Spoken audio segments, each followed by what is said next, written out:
Okay mga pre, welcome sa ating YouTube channel, Chormix TV Vlog.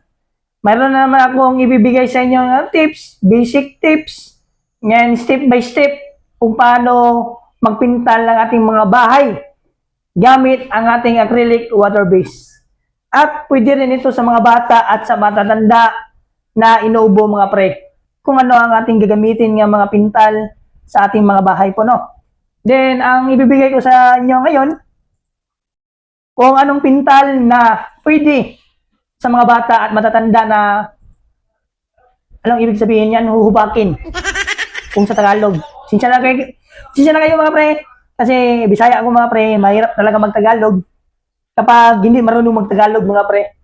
Kaya mga pre, no, kung magpintal tayo sa ating mga bahay, lalo na sa ating mga kwarto, kung wala mga anong pintal ng bahay nyo, yung lalo na yung semento, una, lagyan mo muna ng ano, pre, ng concrete neutralizer. Para yung mga chemical ng ating mga semento matanggal bago natin pipintalan. Saka yung concrete neutralizer mga pre, 1:2 yan mga pre. 1 galon ng neutralizer at 2 galon ng tubig. Yung ilalagay nyo dyan at ihalo bago nyo i-apply. Pagkatapos yan pre, bumili kayo ng acrylic water-based latex. Kasi yun ang gagamitin natin pre, mag-first coat tayo sa ating semento bago natin lagyan ng kulay. Pagkatapos na muna ng flat latex mga pre, kung may mga batak-batak na yung semento, may ibig sabihin yan, mga kanal-kanal, bumili ka ng pare, ng concrete putty. Kasi yun na ilalagay natin sa mga batak-batak ng ating mga semento at yung kanal-kanal.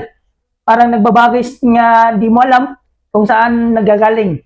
Pagkatapos yan mga pare, nyo i-apply yan, lilihain nyo yan ng liha ng 120 or 240 yung gamitin nyo para hindi masyadong rough yung paggahid ng liha nyo.